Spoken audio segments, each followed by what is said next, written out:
How's it going? What's happening, man? How are you? Good. We are live here We on the Beat Live. we are live. Welcome in folks that are in the show. We're doing this in a little bit different way. We'll get started for real here. 36 minutes, man. That's 36 people in here. That's the Iron 36. Have to hook them with something. Everybody knows this old man. Tommy Ashley here. It's been a while since we've done it. That's John Bowman. Everybody send a shout out to John. He is the man for the YouTube channel now. He will take care of us on the YouTube channel and all these kind of videos and stuff like this, and it's on the Beat Live. So he is the tech guy. So if anything messes up, it's him, not me. That's right. I take responsibility. We can even show some new things off. If people want to put in the chat where they're watching from, just type it in the YouTube chat. We can start to show off some of our new tools here as we wait for some of our other guests to join as we get started. Yeah, and we will play with this stuff and get it nailed down and get it figured out and get it rolling as the best we can do. Summertime, of course, summertime's time to work out the kinks, like we talked about, and like we'll talk about with the basketball team. If you listen to some of the Inside Carolina videos with all the players, they talked about all getting on the same page and getting all used to playing with each other. Even though most everybody's been there, Pete Nance, of course, the new man on campus, and we'll talk about that when Greg Barnes gets in here with us. I got a new toy too. I got another monitor, and I feel like I'm looking at the sun over here on the left. So shout out to anybody that can hook me up with an ideal USB-C splitter because these MacBooks don't have a ton. But yeah, so I've got a new monitor to play with.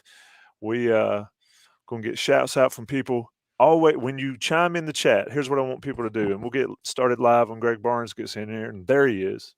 But always when you come in the chat to start with, put where you're from and where you're watching us from. It's pretty cool to see how far away. What's going on, Greg Barnes? Not too much, guys. How are you this evening? We are well, kind of working out the kinks here, and got some new toys. Explaining to people. This is fancy stuff. I like it. I Yeah, know, really.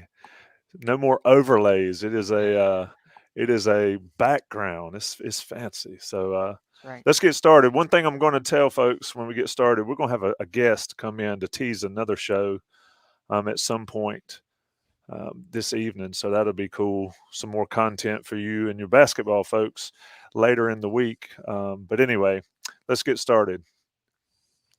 Welcome to Inside Carolina's On the Beat Live. I'm your host, Tommy Ashley. We're sponsored by Johnny T-Shirt and JohnnyT-Shirt.com. Greg Barnes is in the house. John Bowman's in the house. We are live, folks. It's the first time in what, a month and a half, maybe we've actually done this live. I tried to do it a couple times by myself. Did not work. So all props to John. Greg, let's jump right in it. Carolina's Basketball Media Day was on Monday, and I listened to as much as I could of everything. And the one thing that still sort of shocks me, blows my mind a little bit, is how this team went from 4 months ago to where they are now.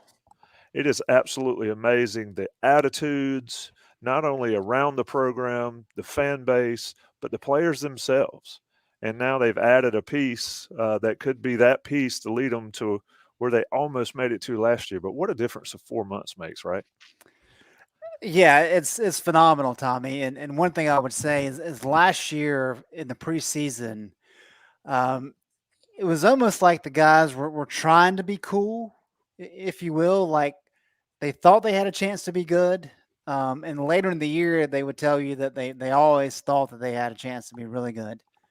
I don't know that I believe that. I think they were kind of reaching and trying to figure out what that team was going to be about. But what transpired in March and what we saw this team do up to that national title game run was just phenomenal. All the pieces kind of clicked, everything came together. And then what we saw earlier this week was really the culmination of all that. The guys were just bursting with confidence. I mean, Leaky Black, if you haven't listened to Leaky Black's interview, the one I did with him, it's phenomenal. I mean, he is a different kid. And it's great to see. He talked a lot last year about dealing with anxiety and the struggles there, and dealing with fans and the hype of expectations and the burden of expectations. And because he actually turned things around, both mentally, personally for him, as well as on the court, he's just a different kid. And he's embracing the moment. He's joking. He's laid back. Armando's always kind of been laid back, but he knows what kind of season he can have. There's no doubt about it. He's done it. I mean, he had one of the best years as a big man in North Carolina history last year, and he knows he can repeat that. RJ Davis, has always had a chip on his shoulder, but what he did as North Carolina's point guard, really establishing himself as a point guard, has allowed him to really step up as the guy for this team at that role. Caleb Love. I think we're all still kind of trying to figure out how Caleb's mind works. I think Hubert Davis is doing the same. But then you start talking to guys like Puff and Dontrez, their confidence is spiked. And then when you add in a piece like Pete Nance, just a very sharp, intelligent young man, comes from a great basketball family with 4 years in the Big Ten. He's a big-time player. A lot of talk about him we can get into. But it's just a completely different team in terms of the confidence level, in terms of the cohesiveness. And I think it's a great point, Tommy. From where that team was in February, right after that Pittsburgh game, through the title game to now, it's just a remarkable turnaround. Greg, how much of actually, especially for RJ, Armando to a little bit lesser extent, he experienced it a little bit his freshman year, but RJ, Caleb, those guys that this past year is really the first time they've sort of experienced college basketball as it's meant to be, especially at Carolina. Pete Nance talked about getting on campus and experiencing all of that stuff, but these guys – a little bit last year, not as much, but definitely this summer, have experienced what it's like to be a Carolina basketball player. The run helped with the confidence, no doubt. But to be able to go up against some of the people that were able to be there, they talked about Cam Johnson. They talked about guys like that and Marcus Page and all, just to get that experience. I don't think you can't understate that, I don't think, when you're talking about Carolina or overstate it. Certainly not, and I would even take it back into the season. I mean, the atmosphere they encountered for the Duke game at Cameron was unlike anything they'd ever seen before, and they didn't get to see that their freshman year. I mean, when Caleb and RJ and those guys as freshmen went into Cameron and won, there was nobody in the building. They would not allow me in the building, and so that's like playing pickup game with your buddies. And yeah, there may be a TV camera in the corner, but there's nobody screaming at you. And then to play, Tommy, you were there, to play Duke in the Final Four. I mean, that was the most incredible atmosphere I've ever been involved in. That's part of North Carolina basketball, right? And then you get to the offseason like you're talking about, and you have the camps where all these kids just love you to death because you are their idols. And then you play the pickup games, and as you said, Luke May, Justin Jackson, Tyler Hansbrough, Marcus Page, kind of a who's who of the recent North Carolina superstars. And to go through that, and then on top of that, Leaky's talking about how they went to Freddie's Fun Park the other day, and Armando, they figured out, can't get into a go-kart because he's too big. And Armando's talking about how a group of them went down to the Outer Banks, and they took Pete Nance with them so they could bond and get to know him better and have some downtime. They didn't get to do that after those guys' freshman year due to COVID. And all those things are part of being a college student. It's part of being North Carolina. It's that family that we talk about all the time. And all that was lacking. And so, yeah, for sure, that played a big role. Last year was really like a freshman year for those guys all over again. So now they're finally in it. And now they understand what it's about. And that will help them moving into next year. Yeah, and you could see the way they played at times the last couple of years about how they didn't have that. They weren't able to have that family atmosphere, and they played like it, especially early this season. I think it was really a disjointed bunch, a bunch of pieces and not really any kind of puzzle that they could put together. While we're still early in the show, let's bring in Joey Powell. Joey Powell, of course, Coast to Coast podcast fame with Rel McMillan and Sean Moran. But Joey, I wanted you to stick in here and and tell listeners and watchers what they can expect a little bit later this week from Inside Carolina and from you and what you've put together podcast-wise, video-wise for them. First off, I'm glad to class the joint up a little bit with the three of you lovely human beings. Appreciate you making time for me. And producer John, love that. I love That's right. love the title there. Hey, I'll be real quick, man. Just make a drive by for you. Yeah, Tommy, I just finished and I'm doing the write up right now. Really cool, almost an hour long with Jawad Williams, and everybody here knows Jawad, but he just hung up his playing shoes and retired after a 17-year playing career, which I can't imagine doing anything for 17 years, much less something as taxing as pro ball is. But the guy just finished up, and so we really chopped it up about everything from what his next career steps are to, and I think that's fascinating. We talked a lot about what summer basketball looks like, what pickup looks like in the Smith Center, and I think he gave a lot of insight that folks may think they know, but having heard from a guy that's been from the player side and the alumni side, there were some really good stories in there.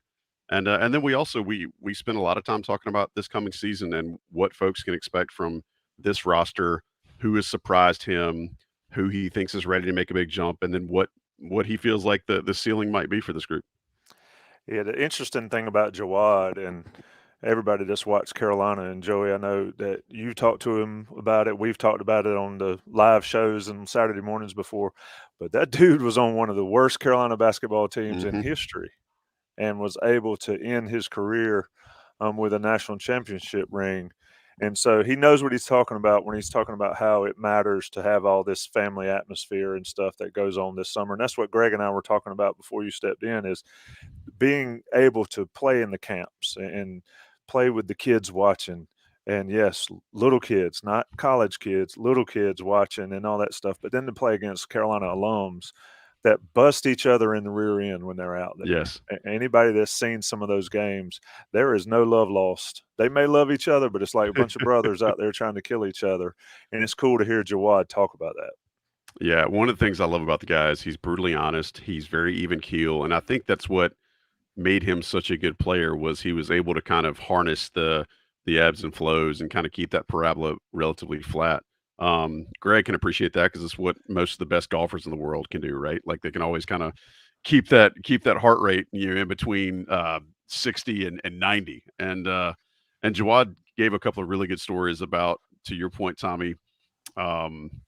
The word old man strength was used a couple times.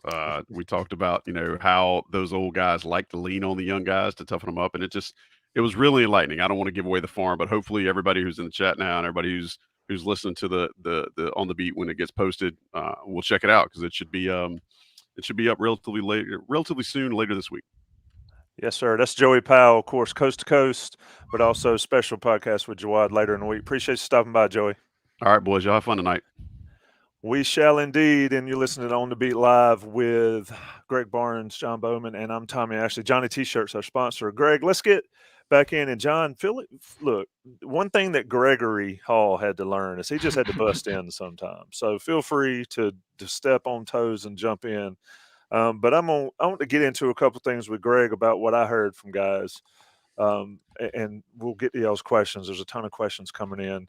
The cool thing is you ask a cool question, you get to see your name on the screen and all that. So be mindful of that when picking screen names. But Greg, let's just go ahead and talk about Pete Nance right out the gate. I listened to the interview. I've listened to a few things from him, his Northwest days. I mean, if he wasn't a basketball player, he could be like a scientist or something. I mean, he is so deep talking about it. And of course, he comes from great family, great athletic family. So he has little choice but to be good at basketball. But I think his value goes much deeper than just that for this team. Yeah, for sure. And I really think the most interesting story, and he told a bunch of them, that kind of popped to me, is the fact that when he was at the draft camp, the elite camp, this is when he was focused solely on going to the NBA, hadn't really thought about, going back into the portal and looking around at the college level, but he bumped into Brady Manick, and he just happened to bring up the Carolina experience with Brady, and Brady just talked about how it was the best basketball experience he'd ever had. And that really stuck with Pete. Just the fact that, Brady was only in Chapel Hill for 1 year. And yet for that 1 year, it was so special to him. And it kind of goes back to what we talked about earlier, Tommy, where, after those first couple games, Brady's like, this is not what I came here for. Like, this is not what I knew Carolina basketball to be. We've got to be better. And so to go from that to where he's talking about this being the absolute best experience of his life tells you what happened last season, but also speaks to what Carolina basketball is. And no doubt, Pete. I don't think Pete would have shared that if it didn't kind of lock into his mind, so that when he decided that, hey, the NBA's going to have to wait another year, that was kind of at the forefront of his mind. And so that was a neat one. But yeah, Tommy, he talked about so many just interesting things. He had a lot of high praise for Chris Collins. Just said a lot. And one thing that I will say is that I talked to a lot of different players about Pete and Brady and how they were different, because a lot of people just assume, well, here's a big guy that can shoot. He'll step into Brady's role and Carolina will be back doing what they did last year. That's not the case. Pete's a different player than Brady, but he can shoot the three. But he has more of a post-up game. He's a little bit better defender. He can get out and run a little bit better. And so he's going to bring a unique skill set to this team that Brady didn't have, and that's different than Brady.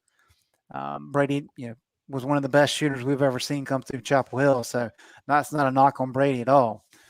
But just some different things. And Pete really talked about that and talked about how he really tries to be versatile and tries to do everything so that he doesn't have any weaknesses. Yeah, that was one thing that stuck out to me as well is listening to his new teammates talk about him. He's only had maybe just a few practices this summer, some scrimmages. But RJ, Caleb, Armando, they were all really praising Pete to the point where it was a little silly at points. I mean, you think it's like LeBron James or Kevin Durant joining this North Carolina team. But I'm really excited to see how he plays with this new role. His Northwestern team that he came from wasn't the most talented team. So now he's going to get the opportunity to play more of a secondary creator role, not be counted on to take every shot. If you watch a lot of his highlights, he's spending a lot of time dribbling the basketball. He's sort of having to post up over and over to get points. I think he's really going to thrive playing off some of his new teammates for North Carolina. Greg, one thing, and to John's point there, one thing is, Armando, I think it was Armando said he just needs to shoot. He wants him to take more shots. And but he's really deferred. I think that's part of being the new guy, is you want to defer so everybody will like you. But folks have got to learn. Brady Manick was a unicorn, and I said that a lot. That dude was different. I mean, he looked like one of us out there with this beard and long hair, and he could flat out play, and he made some ridiculous shots. Pete Nance, to be compared to him, I don't think it's fair to Pete Nance, quite frankly, because the expectations are going to be there. But Greg, given that Nance is there, and we'll go to the first question. Mark Cole asked it. Will the rotation increase? Well, they've got guys, and I think Puff Johnson's comments were interesting as well. And this goes to what we'll talk about a lot in the offseason is, will Hubert Davis expand this rotation to get these guys that have gotten better and better on there? Because if Pete Nance plays 38 minutes a game, then Puff Johnson's not playing much. And how does Hubert manage it? I mean, will we know until December or January? What do you think? It's a great question, Tommy. Let me slip this in real quick. Pete Nance shot 46% from three in Big Ten play last year. Granted, he only shot 65 threes in conference play, so it was about three a game that he attempted. So not near the volume of Brady, but 46% is pretty stout. Rotation wise, Leaky Black had a fun line during his interview, just talking about how, hey, we know Hubert doesn't like to play many guys, so I got to make sure I'm in shape. We wondered about how Hubert Davis was going to be with the rotation. And in talking with people around the program and talking with players dating back to the end of the season, I don't think Hubert necessarily wants to be in the Coach K mold, where Coach K picked his 6 or 7 guys and just rode them. and he did that for a long time. Hubert did that last year, but I think it's only because he had to. And in talking with some various people, including players, it's very clear that to play at North Carolina for Hubert Davis, you have got to earn it, and you've got to show that you deserve it in practice. And then when you have the opportunity in games, you've got to execute. You've got to be able to help the team. And I think that's all it is. We've been through one full season with Hubert. The guys understand what it takes and what the requirement is. I had a long talk with Dontrez Styles, and Dontrez was like, I just didn't know how to prepare as a freshman. It's easier in high school, obviously, when you're an elite athlete. So it took him time to realize what it was going to take for him to be able to get playing time. I'm sure the same was true with Puff and everybody else. And so those guys know what to expect now and know what's expected of them. Therefore, that's going to allow them to potentially earn some more minutes this year. Pete Nance has to figure that out. We know Brady Manick had a high motor. All of his teammates praise him for that. We assume Pete does, but he still has to earn that. And then you've got some of the young guys. Seth Trimble was a name that a lot of guys were just talking about how athletic he is and how talented he is. Well, he's got to prove that to Hubert in practice. And so if those guys are able to do that, I think there are multiple bodies coming off the bench that have the talent to play this year, in addition to the starting five. Can they prove to the coaching staff they deserve it, though, and that they've earned it? And I think that's the key distinction. And I think this summer is a big part of that. And that's why it's important to see them battle against other people. What you got, John? Yeah, I think one name as well you didn't mention as much, Greg, but it's going to be really critical. I think Seth Trimble at the backup point guard position. I think it's going to be really interesting to see how much opportunity he gets as we go through the beginning of the season. I'm going to pull up the next question here. Let's pull lots of questions in the chat pod, so feel free if you have a question, just repost it. The next one is here from Jack. He's asking about Pete Nance, specifically catch and shoot. Greg, you mentioned his stats earlier from the three-point line. We know he's a good shooter. How do you think he'll fit into this offense? He does not have the Brady Manick quick release. He's just not that type of player. He's going to capitalize when he has the opportunity. But I think it's important to say that Pete is more in the traditional stretch four role. I mean, you're going to see him post up some. He's a guy that can play the five, not out of necessity, but because he can play the five. But he can stretch defenses, and that's going to be a critical part of it. And so I think last year Puff could come in for Brady, and they're basically playing the same role. I think you can put Puff at the four this year, and it's going to give you a little bit different look because he is a different type of player than Nance. Does he have a quick release? All we've really seen is some game film from last year, and it's nothing like Brady. So I don't think people should be expecting that. But good enough when he's given room on the wings, especially, and in the corner, he can knock them down. And that's really all you need. You don't have to have the Brady Manick quick release coming off screens. Pete's not going to be able to do that very effectively, but he can take advantage and he can stretch defenses. Yeah, I think he's going to be more, when I say traditional big that can shoot it from the outside. Like Manick would run off screens and get them up. He would pump fake and get them up before the guys defending him even had the opportunity to get hands up. Not the same player, but like you said, Greg, he's effective. And I think Armando mentioned it, that he can play the five. So if Armando goes out, you don't have an undersized guy that's not used to being against another team's big. And granted, there's not a ton of teams that have huge bigs these days, but it was pretty clear. And Brady Manick got a lot better as the season progressed, but it was pretty clear when he had to guard an opposing five or an opposing big man, he struggled at first and he got better. I don't think Nance will have that issue. But again, people got to realize Manick was different, and it just made it it makes those expectations that higher. Greg, one name that people have thrown on the chat and I want to ask about, first of all, on these media days, explain to folks in a nutshell how it works. Because I used to do it, but it seems to be a little different than it was back in the day. Well, the intent is to get the high-profile guys available for interviews. And whether it's before the season starts, whether it's before Duke games, when we get a lot of the guys out on the court, and we can just kind of roam around and talk to whoever. What this was is basically we're going to give you the core rotation, and then if there's any special requests, we'll try to make that happen.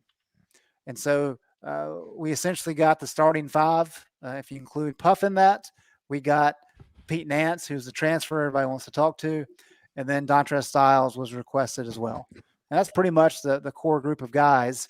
And that's all we were able to talk to. And that's pretty much all everybody wanted to talk to until you get into the season. Then you're going to start wanting to talk to freshmen and maybe some other guys just to kind of catch up. That's how that's set up. Yeah, and it's people are asking about McCoy and DeMarco Dunn and all that. To Greg's point, I mean, it's you can't have if you have everybody, then it sort of dilutes it a little bit because times they don't give you forever and all. So hit all the major guys as the season gets into it. Then you can talk to the guys that maybe haven't got the opportunity. But a fun time for that. Let's talk a little bit about Caleb Love, and then we'll take a break and we'll come back and hit a little bit more. But Love. He mentioned consistency, efficiency. My question, Greg, is, and I heard a lot of discussion, but how does one practice that? It's all mental, right? If you're not, you can't shoot them out of the gym. Like people forget that he shot 5 for 23 or something crazy in the national championship game, and he will forever be forgiven for that performance for what he did against Duke in the semifinals. But those type games. He can't have this year. And in talking to him, I think he gets that. He understands that. But how does one truly understand that until you're in it? That'll be the interesting take. It will be 5 of 24 in the title game. So he missed 19 shots. Which is a lot. It's a lot, especially for a guard. And we know about his struggles inside the arc. Look, the key thing is, and I think we have to give him credit, because as the season went along, especially as they got into the postseason, he was making much better decisions in terms of facilitating the ball around, facilitating the offense and his teammates, getting things going, making smart decisions. Did he do that every time? No, but I think there was significant growth there. And for a stretch, especially against UCLA in the second half, he took smart shots in the paint. He was aggressive without being out of control. And he made a lot of baskets at the rim. And that's why North Carolina won that Sweet 16 game. And then it kind of vanished. So I think for him, he just needs to watch the UCLA game in the second half and say, just do that. And you'll be, first team All ACC, you'll push for All America, that kind of thing. But in terms of how you practice, you just have to practice control. It's practice and discipline. And that's where the pickup games are so important.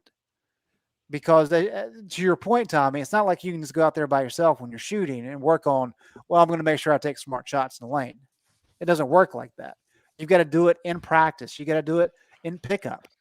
And that's some of the things that we've heard from some of the pickup games is guys like Justin Jackson and Marcus Page, Kenny Williams, who we know are really good defenders, have really focused on putting pressure on both RJ and Caleb especially, to make him feel that pressure, to make him feel that tension and see how he responds.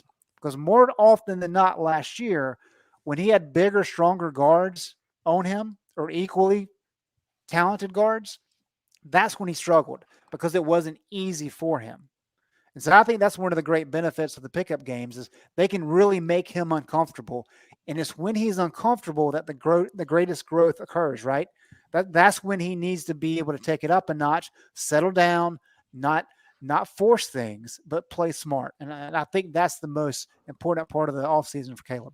Man, that's some great points there. When he was able to physically dominate his opponent, he dominated his opponent. And at the UCLA game, you're right. He needs to watch that on loop because he wasn't shooting well to start with. What was he, 1 for 10 in the first half or something? And he drove and got in the lane, and it sort of opened up everything. And I think he's that guy that's going to win you a ton of games, but he's also the one guy that can maybe cost you a game or two if he hasn't figured that portion out. But RJ Davis was a guy, Greg, I thought late in the season became the dog that Carolina needed. And he might have been the smallest dog on the court at times size-wise, but he was huge, especially in the Final Four. he gets it now, and he understands his role. And it was interesting to listen to him talk. There's little doubt in his mindset this year.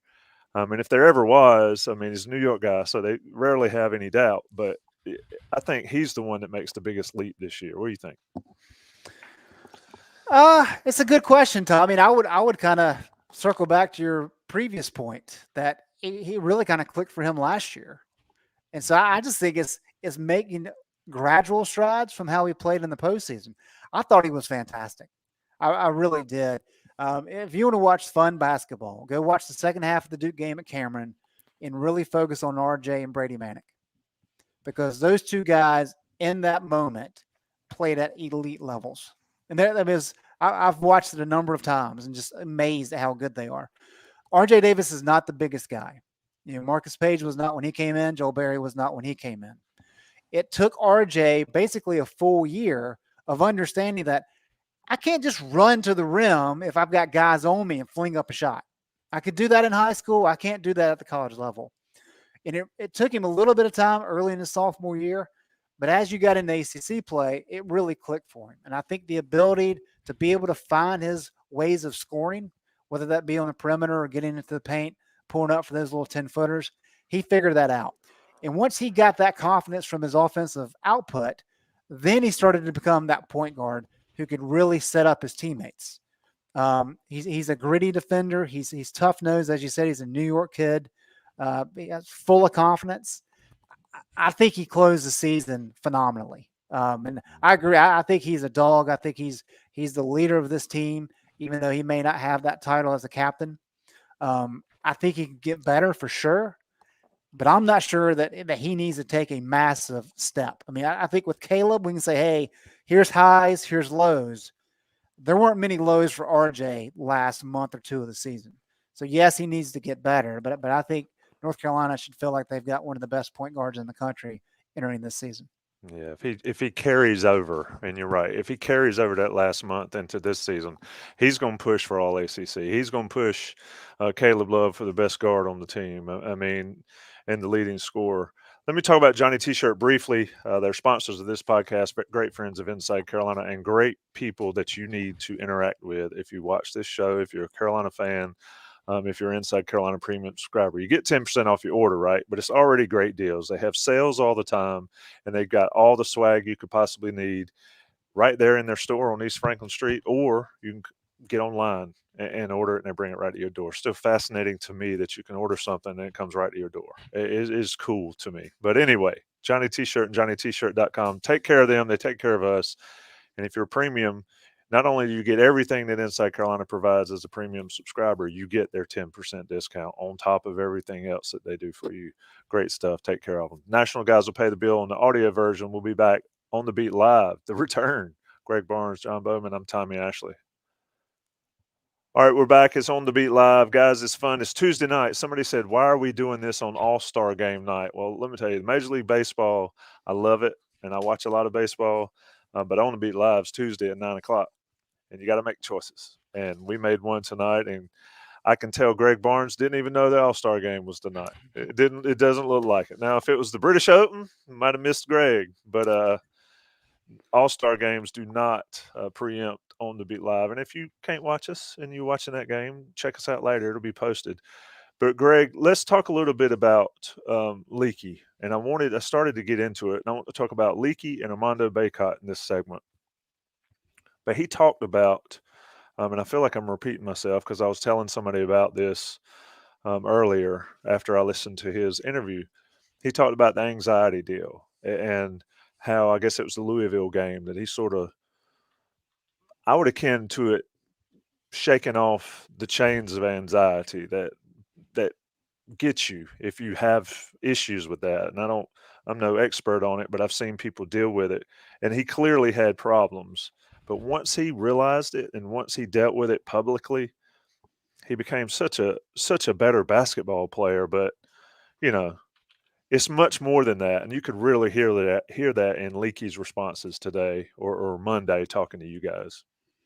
For sure. And when you deal with those kind of things, you kind of keep it hidden, right? You don't want people to know. It's a personal thing. I understand. But you kind of just sit on it, and it kind of bubbles up inside, and there's a lot of confidence that comes with that, lack of confidence. And he talked about, when he first came out and said it, he wasn't trying to make some grand statement. It just kind of came out. And then all of a sudden, all these people start coming out and talking and reaching out to him saying, hey, the fact that you said that, I deal with the same thing. And for somebody of your stature to be going through the same thing I am, that says a lot. And that's really helped me trying to deal with my anxiety. And Leaky, I think he saw that as, wait a minute, yeah, I can actually use this as a platform and really try to get some help to some people. And so he had a lot of conversations about that. I remember sitting in New Orleans talking with him about that. And just, how he's really trying to kind of make it a focus, and how, because he came out and talked about it a month or so earlier, that he'd been able to work through it more and kind of had a breakthrough. And that was clear on Monday. It's just like a different kid, as I said earlier. The confidence that he displayed, he was laid back, he was joking. Whenever somebody would say something, if he didn't agree with it, or he thought it was funny, he would laugh in unique ways, where it used to be he was very stoic and almost kind of timid, meek. Not anymore. And it's just a great thing to see. And I mentioned the Louisville game. The game that stands out for me in terms of his play was at Virginia Tech. That was a game that North Carolina had to win. And what we saw in the first contest is that Storm Murphy had really laid off the Leaky. Storm Murphy is like my size, my height at least.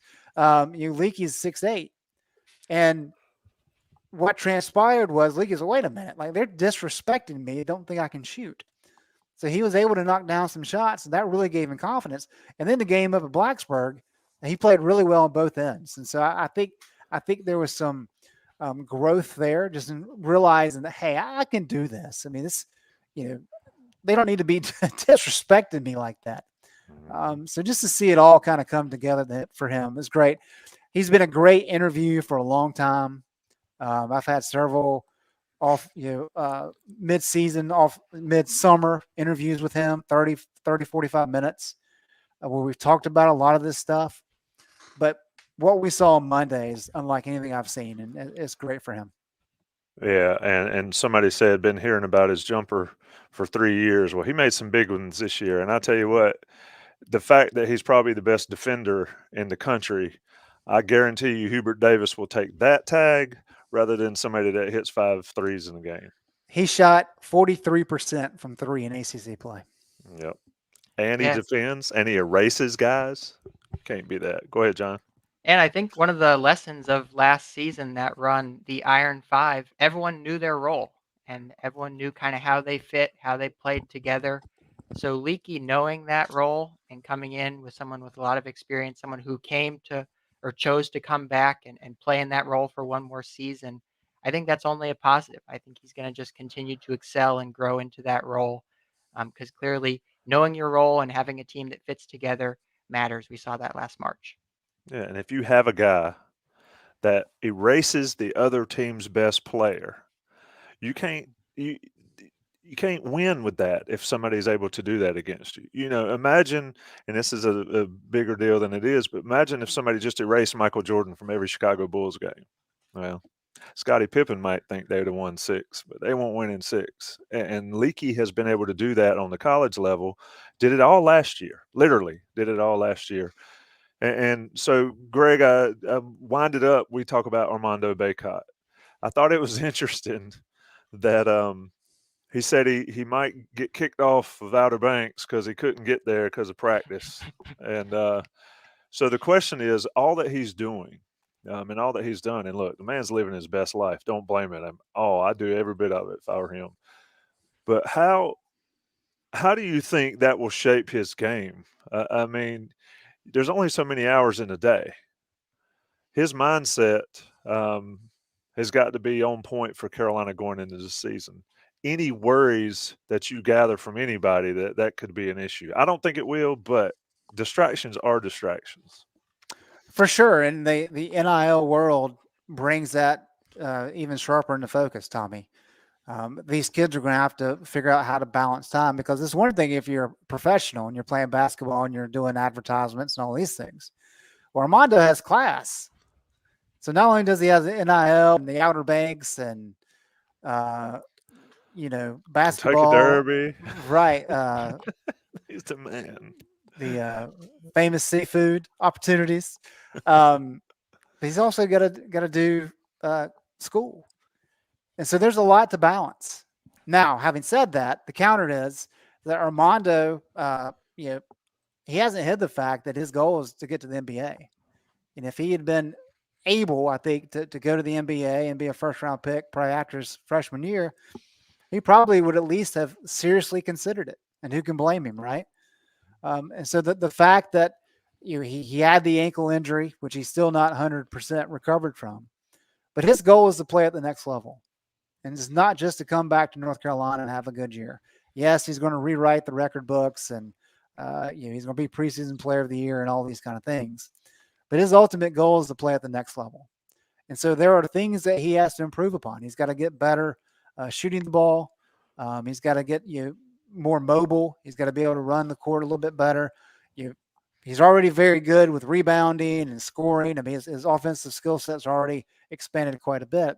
But there are things that he needs to improve upon. And I think with his work ethic, the way that we saw him improve so much last year, I don't think there's much concern given his veteran status on this team, to understand that, hey, we were so close last year. I've got a goal in sight, both with my team and individually. I'm going to enjoy this other stuff because I'm a college kid and I should. But when it comes time to put in the work, Armando is going to do that. Let me ask you a holistic question. Who benefits the most from Hubert Davis being in his second year on this team?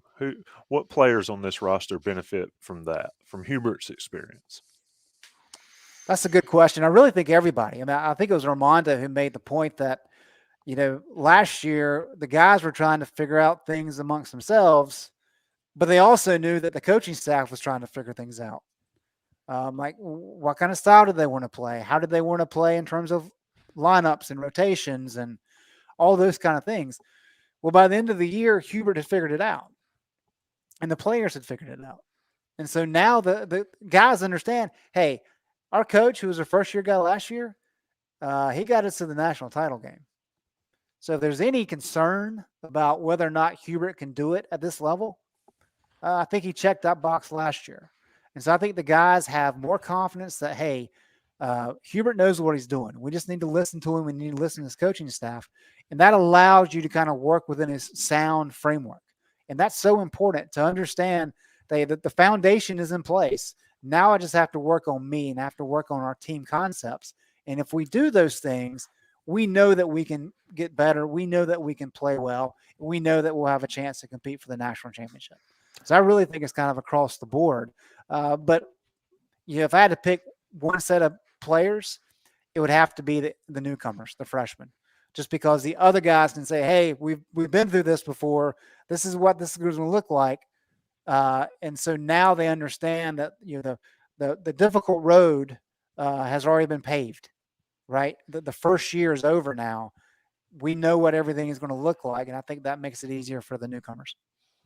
Yeah, and it's got to be player-led, and you got to have players that believe in what they're seeing from the coaches, because like we talked about, when Hubert first came in last year, some of those players initially were like, what is this guy talking about? He was a little different than Roy Williams, but they quickly garnered his trust, and they also showed it on the court. So it'll be interesting to see how it progresses. Of course, it's just mid to late July. Excuse me. God, time flies.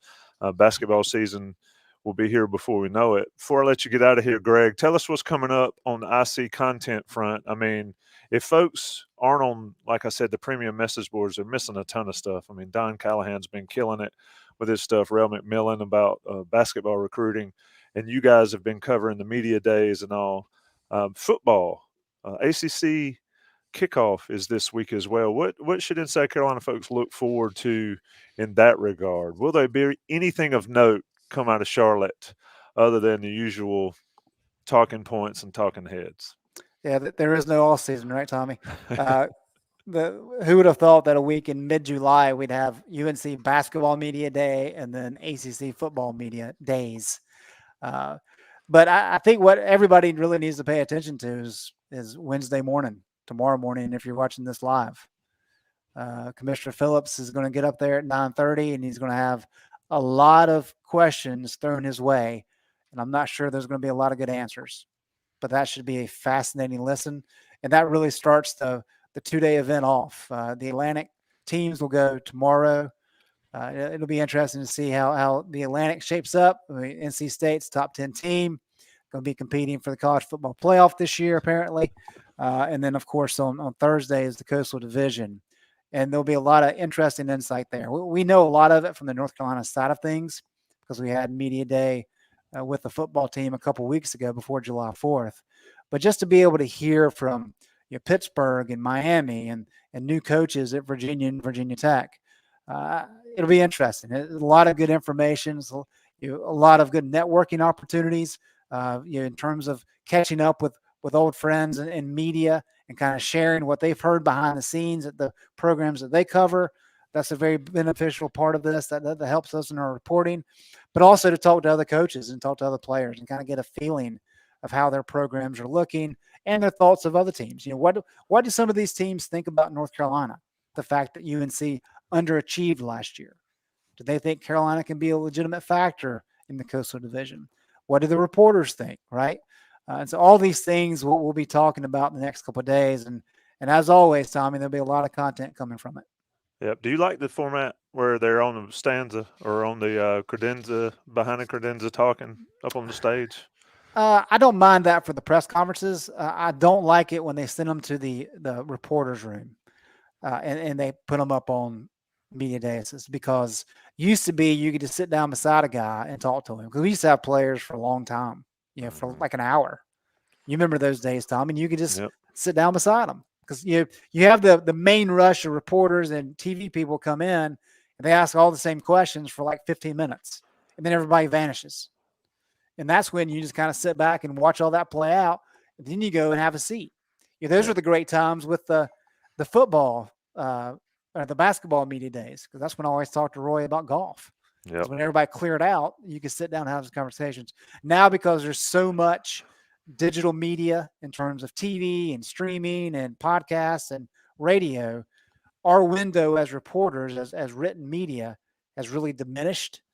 And so from that standpoint, I don't like it. But that's just kind of an old man yelling at the cloud type scenario. Yeah, the coolest thing about that, like you said, was to be able to talk to people when everybody just, walked off. And I mean, I had great conversation with Pete Gillen back in the day, and Leonard Hamilton when he was early on at Florida State. I mean, just some even Dino Gaudio before he did what he did recently. It was a great conversation years ago. Ben Sherman gave me a hard time for mentioning that because I brought it up way back when. But the players, talking to Ed Cota and those, and I'm dating myself, but that was when you could really talk to dudes and they would tell you stuff. And that was the relationship deals that have been lost, I think. For sure. And like Al Skinner, I'll never forget sitting down and talking with him.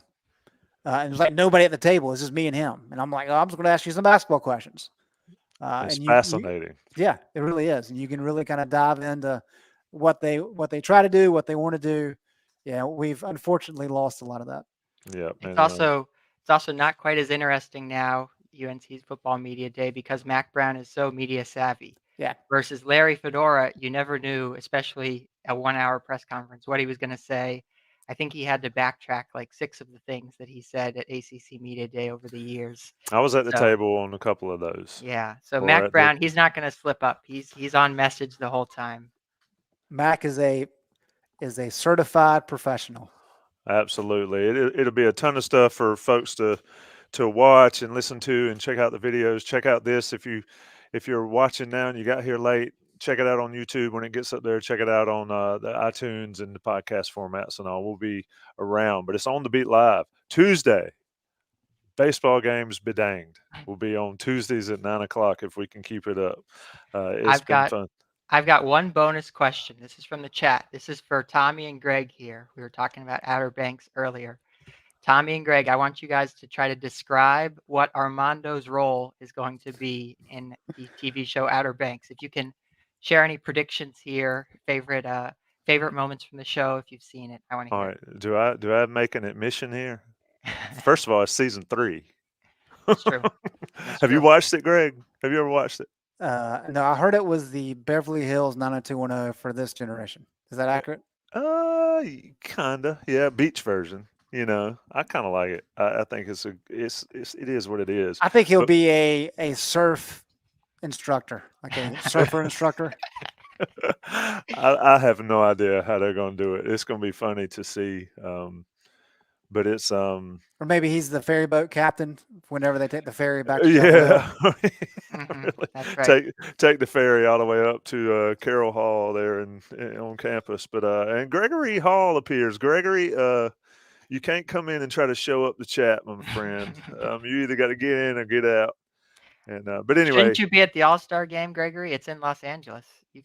Aren't you working tonight or something? he's with the wrong LA team. Oh, I guess. You know, the talent level went down when he got out there. Anyway, guys, it's been a pleasure. It's about 10 till 10 on Tuesday. It's been On the Beat Live. Johnny T-Shirt sponsored us. You know, it is fun to talk about Carolina sports, but you're right, Greg. There is no off season, so we'll keep right on rolling. Thanks, guys. Thanks.